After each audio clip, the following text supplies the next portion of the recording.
marxaladaha ugu muhiimsan ee qof kastoo bini'aadam ahi maro waa marxaladda uu wax dhiganayo ama raadinayo aqoon uu naftiisa iyo waalidkiiba ku anfaco. Intaynu ciidda guudkeeda kor saarannahay waa waajib inaynu wax kororsanno oo cilmi yeelanno, garaadkeennana dhisno, waayo aqoontu waa hagaha qof kasta oo dunidan soo caga dhigta. La'aanteedna waxaa laga yaabaa in adigoo qof weyn ah hadba laguu sheego wixii kuu wanaagsan iyo wixii kuu xunba. Dhammaanteen waynu wada ogsoonnahay muhiimadda waxbarashadu inoo leedahay oo cidna taa looga sheekayn maayo, laakiin waxaa jirta arrin haddii aanad ku ladhin ka dhigaysa waxbarashadaada mid la soo qaaday oo sida dambaska la afuufay. Aynu wada eegno sheekada qur-aanka ku taal ee dhex martay nebiyullaahi muuse calayhi salaam iyo khadar. kolkii nebi muuse calayhi salaam lagu amray inuu khadar aqoon ka soo qaato,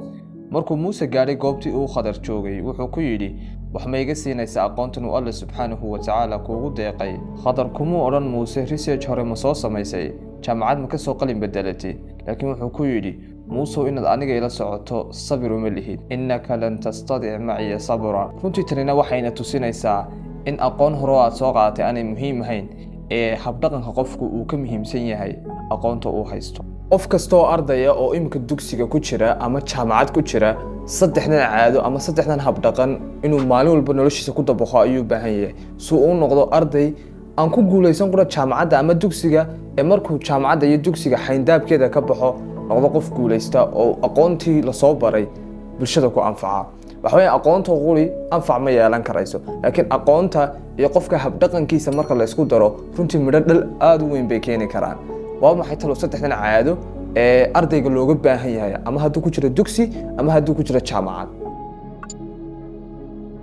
caadada koobaad ee arday kasta loo baahan yahay inuu yeesho waxa weeyaan inuu ardaygu kaco 5 ama wixii ka horeeya 5 subaxnimo ama wixii ka horeeya oo dee qof kasta oo dee haddaad arday tahay weliba nina waa inaad dee kacdo 5 oo aad masaajidkii aado salaadii subax soo tukato. bale waxaa la doonayaa markaad sidaa salaada ugu kacayso inaanad mobilkaaga markiiba aanad soo qaadin oo aanad saacada ka eeg iska daa waxaa la doonayaa waxa qura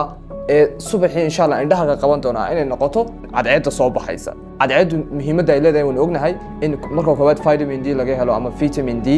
marka labaad waxa weeyaan creativity-gaaga ama maskaxdaada ayay ku kobcinaysaa oo qofku markuu subaxii salaada hore u kaco, salaadii subax masaajid ku soo tukado, quraankiisa soo akhristo ee uu aan guriga markiiba ku soo carino aan bustihiisa saarine uu socod yar maarata meelaha soo marmaro xaafadaha gaarkooda uu arko shimbiraha yar codka sameynaya ee uu arko subaxii cadceedda indhihiisa qabanaysa ee freshka. waxa weeyaan aad bay muhiim u tahay weliba haddii aad salaada markaad kacayso haddii aad maydhatana ku dar. laakiin anigu runtii imika waa dhaxan imika markaa dee kolley haddaad maydhanayso dhaxantan dee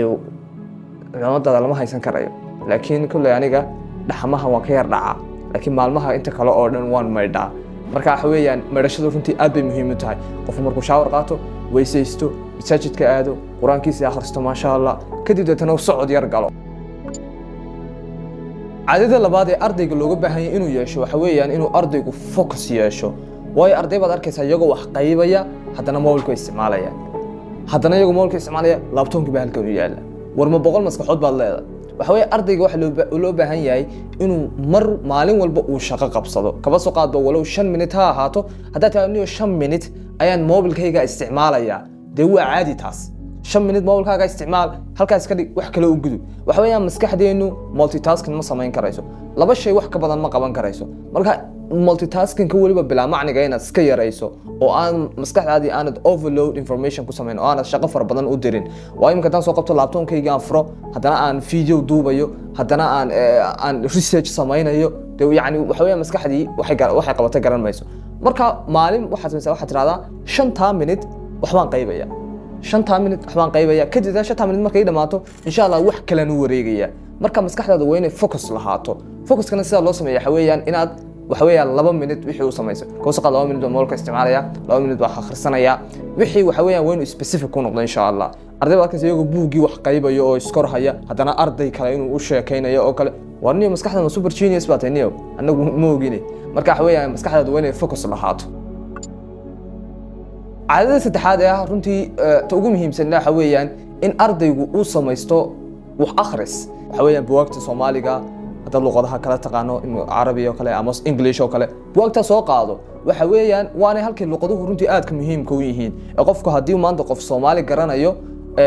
de buugta Soomaaliga uu akhrin karaya maanta garanaya carabi ama luqad kale runtii waxa weeyaan information fara badan ama buugaag fara badan buu haystaa oo uu ku doono marba soo qaadayo oo akhrisanayo marka waxa la doonayaa runtii readingka qodobka qofku inuu wax akhris samaysto runtii aad bay muhiim u tahay channelkeenan ama kanaalkeenan insha Allah waxaan ku soo kordhiyay barnaamij la dhaho book club waxa weeyaan inaan usbuuci hal maalin ama labadii usbuucba hal maalin intaan book soo qaato aan insha Allah idin soo summary yar ama khulaaso yar oo wacan idin ka soo siin doono bookii aad bisha akhrineyseen marka waxa weeyaan intaan anigu buugtan soo akhriyay oo kale intaan marba mid soo qaato ayaa waxa weeyaan soo koobaya muuqaal yar oo 5 minute ku soo koobaya sad runtii idinku waxooga faa'iideysataan qoladiina aan wax akhriska ku fiicnayn maartay raaciska dareema muuqaalna daawatan aad buu ku maartay fudud yahay buugga ugu horeeyay ee aan weekend soo galin doonana waxa weeyaan Atomic Habits oo qoraaga weyn James Clear marka insha Allah de waxaan rajaynayaa inaad dhamaantii ka wada faa'iideysan doontaan haddii aad doonaysay inaad markiiba uu kuu soo dhaco insha Allah subscribe ta taabo kadib dabeetana uu kuu soo dhacaya notification-ku ama haddii aad already subscribe tiri bell notification-ka ama bahasheere chaliska oo kale afuro kadib soo markiiba kuu soo gaaro haddii kale oo aanad muuqaalada doonayna daawatana waxaad samayn kartaa application baa jira la dhaho Blinkist waxa weeyaan application ama barnaamij Play Store-ka lagala soo dego kaasoo kuu soo koobaya buugaagtii aad bisha akhrin lahayd wuxuu kugu soo koobaya gebigiisuba 14 minute oo waxa weeyaan English kadibna halkaas aad ka dhigeysanaysaa waxyaabaha important halkaas aad kala baxaysaa waad qoranaysaa insha Allah haddii dee aw English kugu adag tahayna Soomaaliga baad la socon karaysaa oo aniga ku soo turjumaya insha Allah السلام عليكم ورحمة الله وبركاته وخير بين الرجينية